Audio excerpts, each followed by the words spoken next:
Evet, şu anda bu vermiş olduğumuz destek yaklaşık 50.000 dolara yakın bir destekte bulunmaktayız. تمام کارا و دیگر نزدیک به 50,000 دلار ما ایران مصارف چیز کردیم.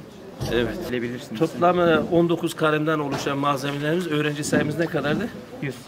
100 öğrenciye, 30 tane kız öğrenci, 70 tane erkek olmak üzere toplam 100 öğrenciye ulaştırmış oluyoruz. البته اقلامی که ما در اینجا گرفتیم امروز 19 قلم است، اما فراموش نکنید قلمی است که در داخل از او 7 8 قلم داره. مثلا از بیک مکتب در داخل از 6 7 قلم داره. مثلا برای هر طفل یک جوره کالای زمستانی و یک جوره کالای تابستانی. البته هر طفل قد اندامش گرفته به اندازه خود طفل جور کرده و امروز براش تسلیم میکنه.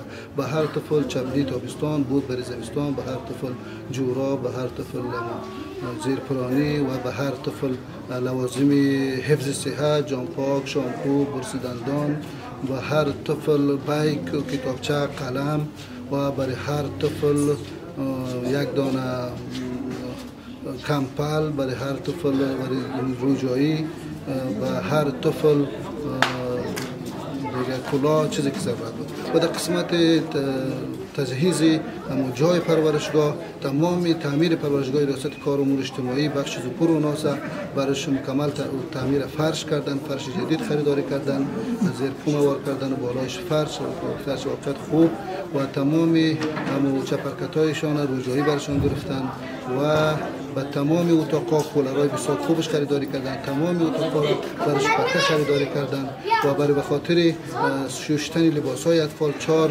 ماشین کالاشویی و به خاطر جارو کردن اتاقهایشان 4 جاروی برقی.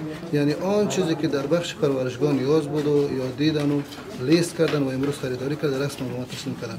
یک مواد خیلی خوب در بخش پرورشگاه بغلان یک توجه خیلی خوب کردن. واقعا ازشان تشکر می‌کنم. پدرم شهید شد. امارات اسلامی خیلی تشکر میکنیم که با ما توجه میکنند.